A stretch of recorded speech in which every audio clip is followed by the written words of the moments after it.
Det här är en av 10 filmer som vänder sig till dig som funderar på att starta företag. SWOT-analys, det är ett fantastiskt verktyg för dig som företagare som vill ha koll på din omvärld och vilka möjligheter och hot som du som företagare har.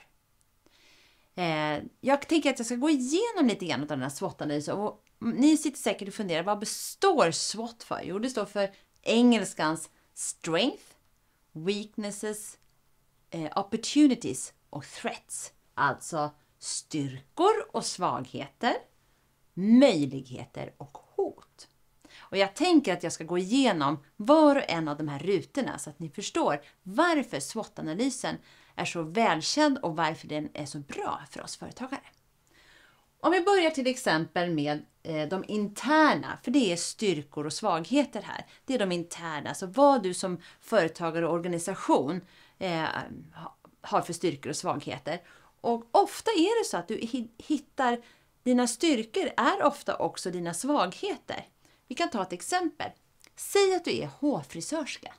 Ja, då kanske en av dina styrkor är att du är väldigt kunnig och kompetent. Det kan också vara så att du kan själv bestämma om du ska jobba 4 timmar eller 14 timmar på en arbetsdag. Så du är väldigt flexibel. En enmansföretagare är oftast väldigt flexibel i när vill jag jobba, hur mycket vill jag jobba.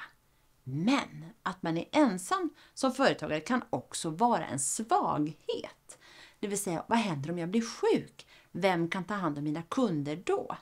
Så ofta kan det vara så att det som är ens styrkor, det kan också vara en svagheter. Jag kan ta ett annat exempel. Säg ett stort företag som Ericsson eller Volvo. Det är stora organisationer med mycket personal och mycket kompetens. Men det är också så att om någonting händer, man kanske måste byta kompetens eller att det så, ja då är man också kanske ganska trögrörlig.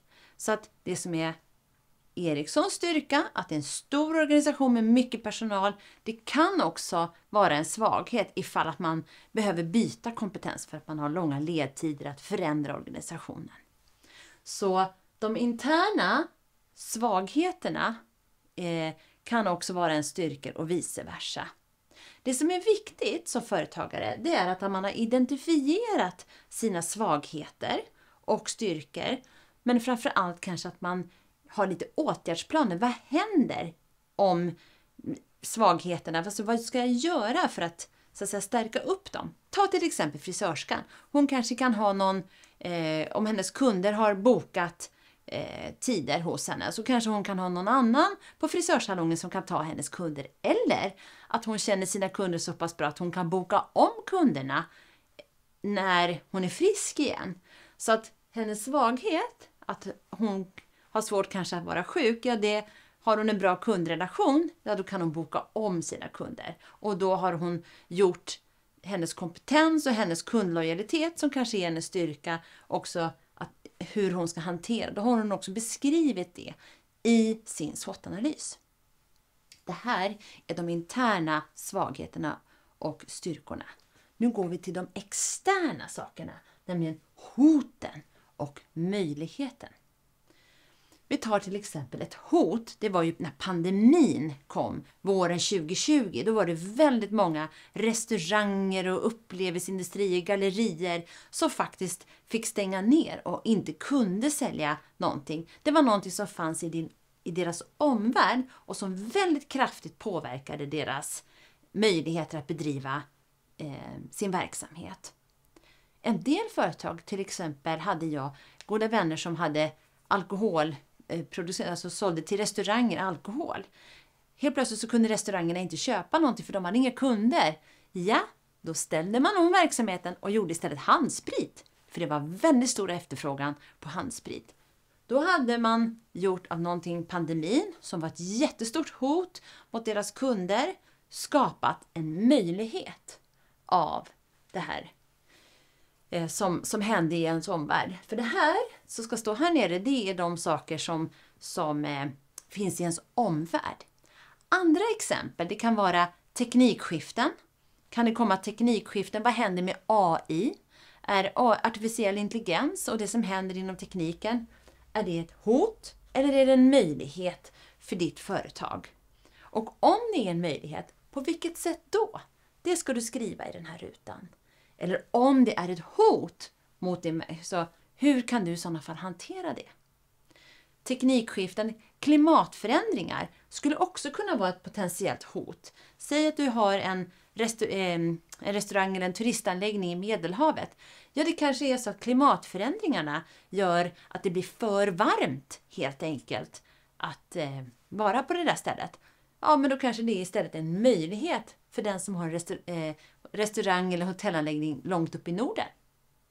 Så teknikskiften, klimatförändringar, men också beteendeförändringar i vår omvärld. Att människor kanske är veganer. Ja, det kanske är ett hot mot de som producerar kött, men det är en möjlighet för de som producerar vegansk mat. Beteendeförändringar alltså. Eller teknikskiften och så.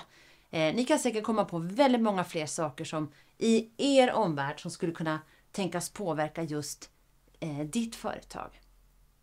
Det viktigaste med en SWOT-analys, för det kan vara lite klurigt att göra en SWOT-analys, för att ju mer man funderar, det är som, ska jag ha det här på en styrka eller är det en svaghet? Eller är det här ett hot eller möjlighet?